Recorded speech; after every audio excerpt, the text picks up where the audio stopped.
From the 11 Alive studios, this is The Georgia Vote with Faith Jesse and Zach Merchant. Good Sunday morning. A week-long tribute to President Jimmy Carter ended here in his hometown of Plains with a service at Maranatha Baptist Church and a burial at his home. And here in D.C., we saw the current president, former presidents, prominent Georgians, and the public bid farewell to Georgia's very own Jimmy Carter. In Plains, it was a Thursday funeral service followed by a motorcade through downtown that ended at the Carter residence, where the 39th president was buried next to his wife of 77 years, Rosalind. He made Plains famous during his rise to the presidency, and the city showed its appreciation this past week. So they have touched millions and millions of people all over the world. Last Sunday, when God opened up the doors and said, Jimmy, come on home, I imagine his bride start pushing her way to the gate, telling people, move out of my way so I can get some sugar from my Jimmy before he start building homes up here. Thursday's service capped a 6-day state funeral that began here in South Georgia at Phoebe Sumter Medical Center in Americus.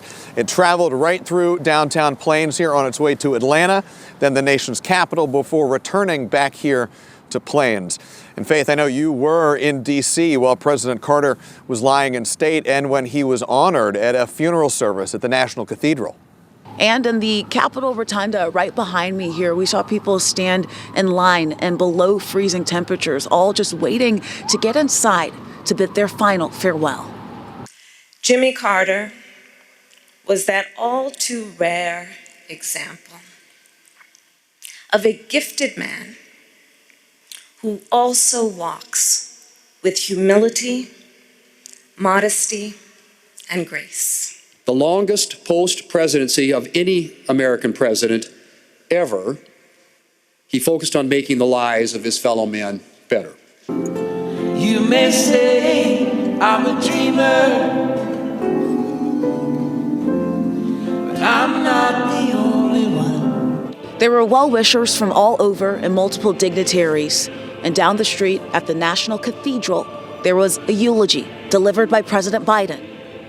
Throughout his life, he showed us what it means to be a practitioner of good works and a good and faithful servant of God and of the people. He was the same person no matter who he was with or where he was. And for me, that's the definition of integrity.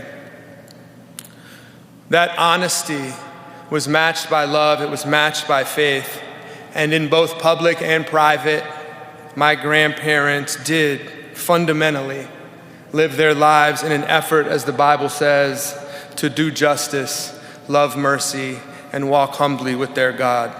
And over the last few days, we've spoken to several people who know President Carter very well. One of those was Jack Watson, who was Carter's second chief of staff during his last year in the White House.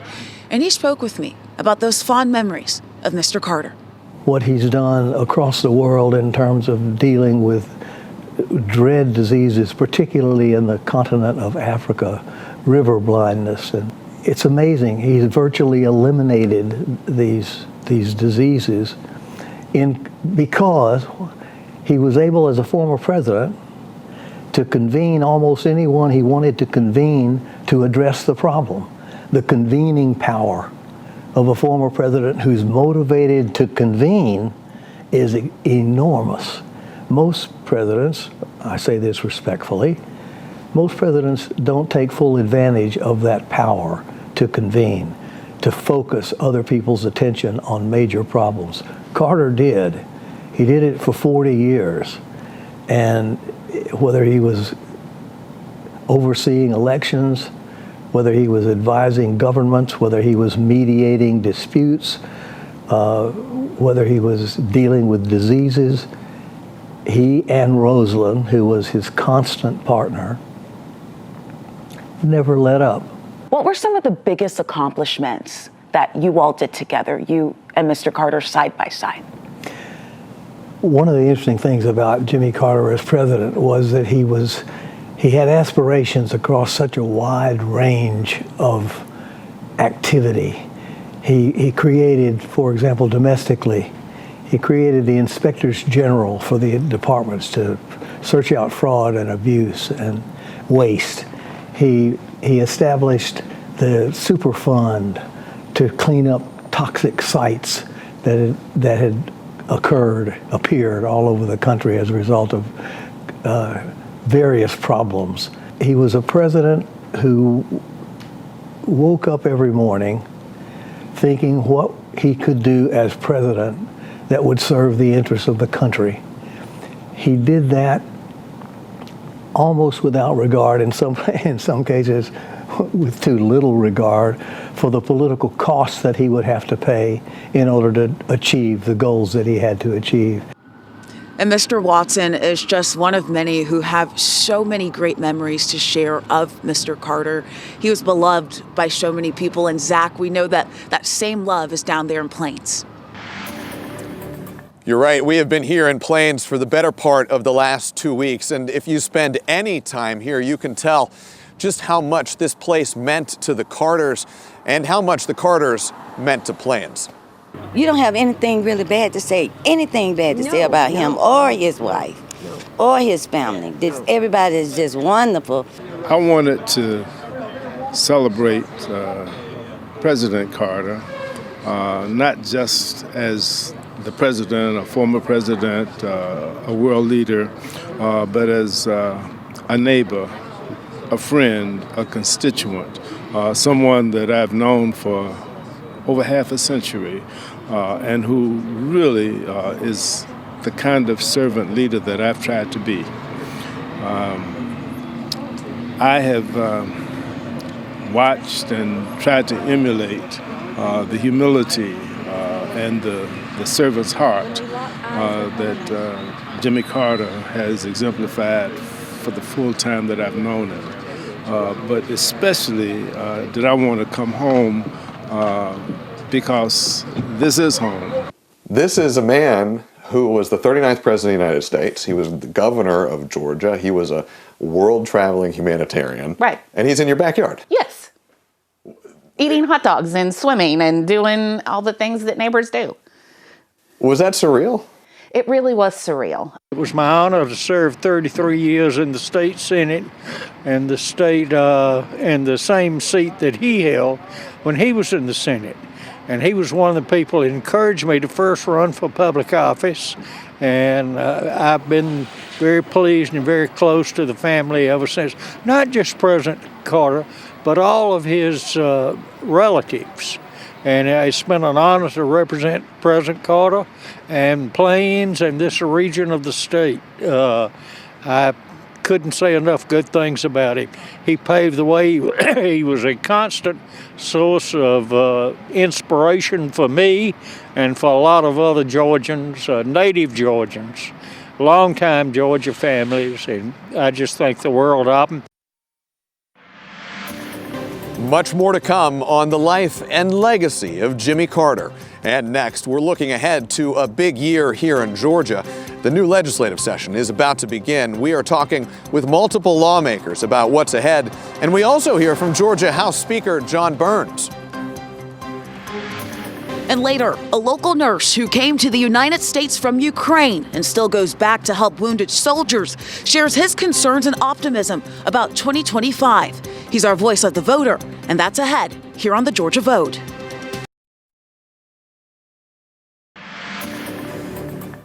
Zach Merchant back with you from Plains on a complicated week for our state. Georgia said goodbye to the 39th president this week. We are also now looking ahead to the legislative session that is about to begin, and it is promising to be a full session under the Gold Dome. Republican House Speaker John Burns laid out his priorities in a media session earlier this week. You'll see us very early on increase school safety measures. We have some good ideas there. We're learning from some of the issues that we have in the past, several different matters.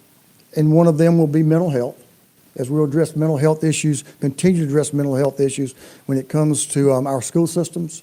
We want to be proactive when it comes to mental health issues, not reactive. Boys and girls sports.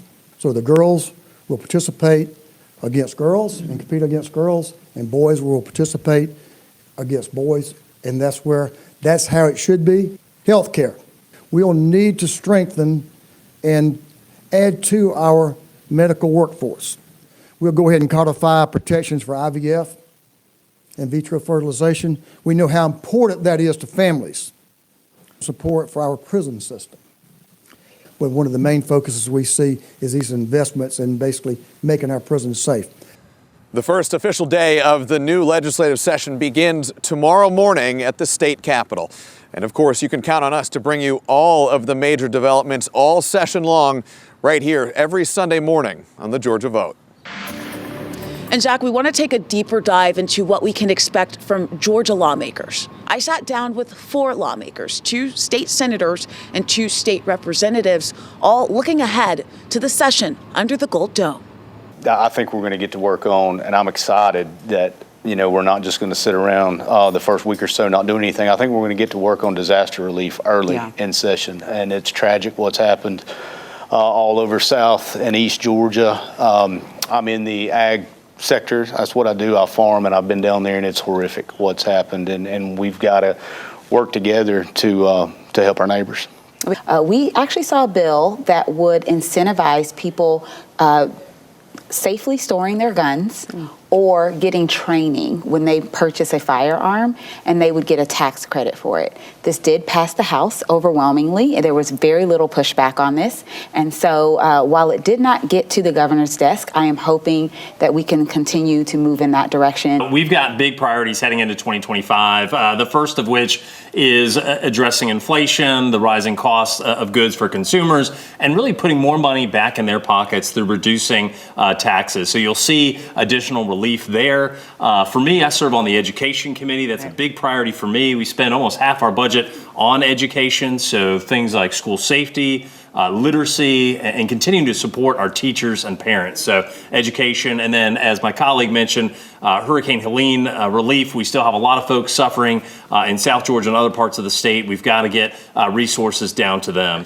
So Senator Estevez, what is your top priority for this term? Yeah, Faith, so Hurricane Helene relief is on all of our minds, and we'll certainly keep that as a top priority until it gets done. But I'll continue to work on what I've worked on my entire time in the Senate, which is bringing relief to homeowners and to everyday hardworking Georgians, try to find ways to reduce costs.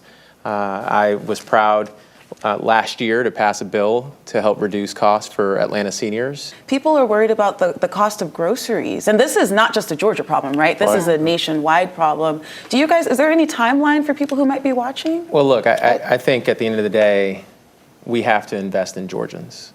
As a state government, we have to do more to invest in our people. And when I think about the server at my restaurant and the fact that she has to worry about the cost of childcare, she has to worry about how to get to and from work, she has to worry about Wall Street buying up her home in her neighborhood and increasing rent. She has to worry about whether she has access to health care. All these things fit into how people think about the cost of living in the state. Mm-hmm. And until we have true investment in our communities and in our people, people will continue to feel the pressure. And I encourage us as a legislature, I encourage state leaders to really focus on investing dollars in the systems that people rely on. Tax cuts only go so far because what ultimately happens is the burden of all the increased costs from the lack of investment falls on those same taxpayers. Do you all agree with that? I think that there are people, no matter what side of the aisle you're on, that will acknowledge that the price of eggs, I'll just use eggs because that's come up a lot over the last year. The price of eggs is probably not going to drop down to below $1. Like, that's not going to happen. And I think that is just economics 101. Inflation is down, and the United States has done an amazing job of getting inflation down. However, that does not always translate to the prices going down. And we have to actually think about, like, what is the reason why? And a lot of that is there are a lot of people who have made a lot of money, even though inflation went down, their profits went way up. Is it yes or no? Like, do you think in this next session we're going to see those prices drop? That inflation piece, when it comes to our food, it's a debacle. There's a lot of moving parts there that we could probably talk about it all night and still not come up with the exact answer. Leadership in the Senate has stepped up, and child care is a priority. I know it's a priority. Senator Strickland led a study committee throughout the summer and just wrapped up this fall, just a couple weeks ago, and released his findings, I think last week. Our party, we've heard loud and clear, that's a problem. Okay. Your average Georgian can't afford child care. Listen, I'm a very simple-minded guy, very simple-minded Republican. I'm for strong families, safe families, and government to get out of my way.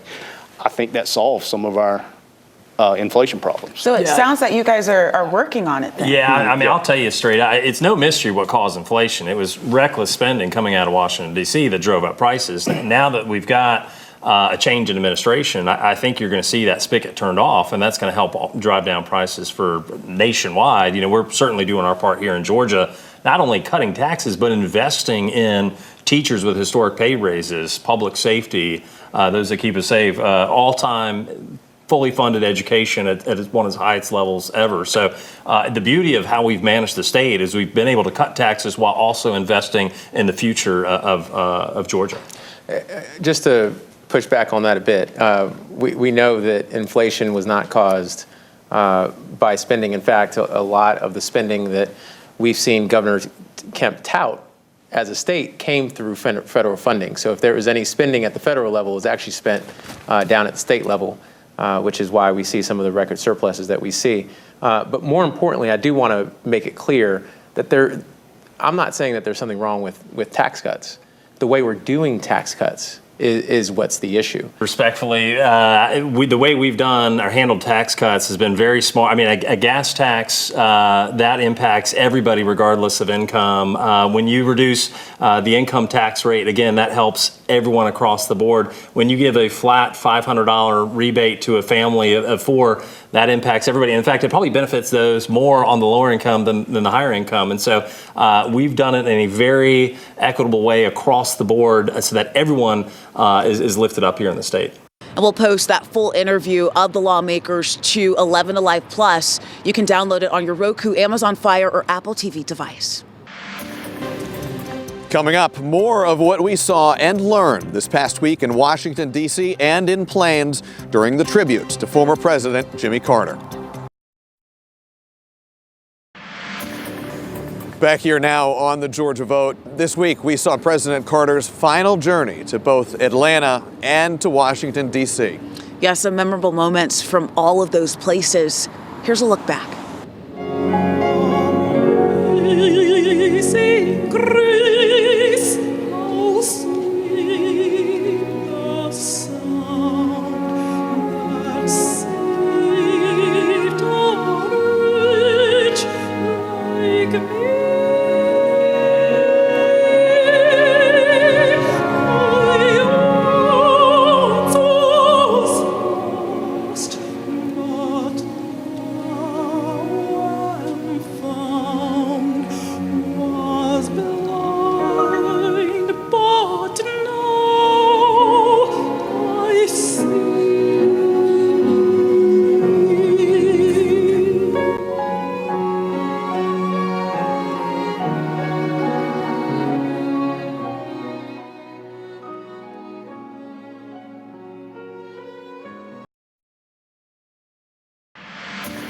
Well, every week we always say you can't have the Georgia vote without Georgia voters.